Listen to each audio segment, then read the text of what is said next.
guys, welcome back to today's video. So today we're looking at exercises that you should be doing if you're having any form of lower back pain or even waist pain. So I personally, once in a while, I get this pain where when you bend down for a while, standing up is even a problem, and I know that's due to neglect on my part, especially for period when I don't really work out. Even when I did work out, I am not very intentional about actually strengthening my lower back muscles so they can withstand any position I get into. And I think part of mine is probably hereditary also, because I could remember my dad at some point was having this as a problem, and he got to that point where it even affected his form. So instead of being a fully straight up man, he was slanting forward a little bit when he walked, and I don't want to get into that situation. And this is why I started being intentional about actually strengthening my lower back. I still feel some pain at sometimes in between, but it is much better at the moment, and these are exercises that you can also do. They are very effective.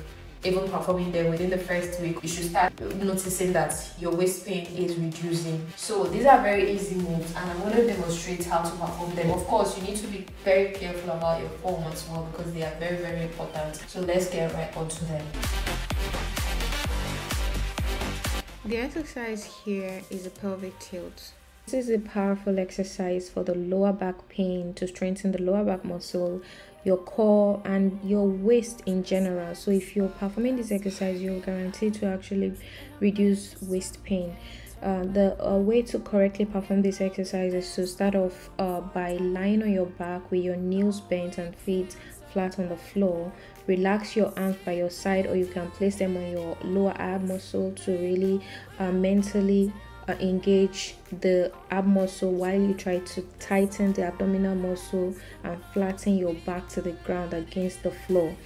Then you want to hold this position for a few seconds as you tilt forward just your hips. You're not raising your entire bum off the ground, you're just tilting your hips into your abdominal area, and then you want to feel that engagement in your core muscle, and then you want them to hold there for a few seconds, like 3 to 5 seconds. Then you relax back your muscle. You can extend the hold, actually it depends on you. You have to repeat this move for about 10 to 15 times depending on the time you allocated to do the workout, the entire workout. Otherwise, you can extend the time to maybe up to 20 or 30. It's all dependent on you, but 10 minimum, 15, like that and above. Then mistakes you want to avoid is to not arch your back during the exercise, and you also want to make sure your lower back is pressed to the ground throughout the movement to protect your spine and to maximize the effectiveness of this exercise, because that's how you build the strength on the back muscle to help reduce the lower back pain. Let this turn like a fire in a blaze, gotta burn it down. Can't be afraid to live. The next lower back exercise you want to get into is a cat-cow stretch. To perform this exercise correctly, you want to begin on all your fours with your hands directly under your shoulders and your knees underneath your hips parallel to each other.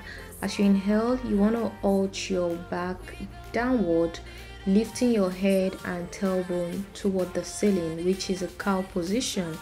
And then on the opposite, you want to inhale as you round your spine upward, tucking your chin to your chest and pulling your belly button towards your spine, which is a cat position.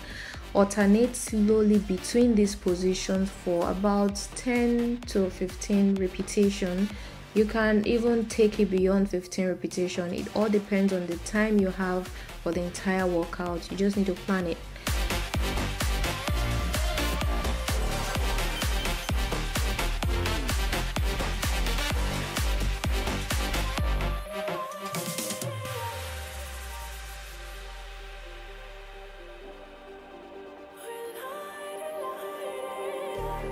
Just like a spark that's breaking. If you have been following me for some time, you know that this is one of my favorite bum exercises. This is one of the effective bum exercise, but it's not just for the bum. It also strengthens the lower back muscle, reducing waist and back pain. For this move, to perform it correctly, you want to lie on your back with your knees bent and foot flat on the floor, hips wide apart, and then place your arms at your side with palms down, or you can just restart with your hands. Whatever you like to do is fine. And engage your core and glute muscle and lift your hips towards the ceiling until your body forms a straight line from your shoulders to your knees. Hold this position for a few seconds, then slowly lower your hips back to the floor. You want to repeat this move for about 10 to 15 reps, or you can as well go beyond 15 reps depending your time, strength, and everything.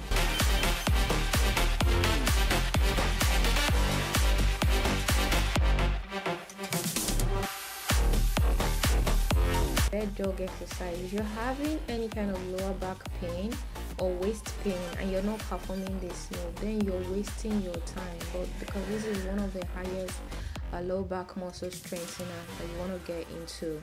So for this move, you want to start on all your fours, and then you want your hands directly underneath your shoulders and your knees underneath your hips. Extend your right arm forward and your left leg backward and take it off the ground, keeping your back parallel to the floor. Hold your position for a few seconds, or you ensure your body is straight and balanced. Then return to the starting position. Repeat with the opposite arm and the opposite legs, and then you want to do this for about 10 to 15 reps, or extend it depending on the time you have and your fitness level. But you want to maintain balance throughout this movement, and it should be a slow, controlled movement. You don't want to rush anything.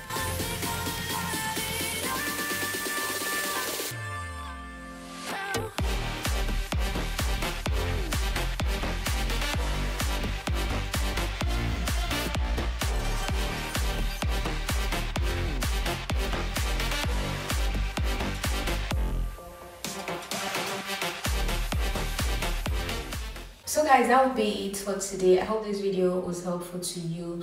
Please like, share, and subscribe to this channel if you're joining me for the first time. And for those of you guys who've been the team long time ago, thank you very much for sticking around with me. I'll see you in my next video. Bye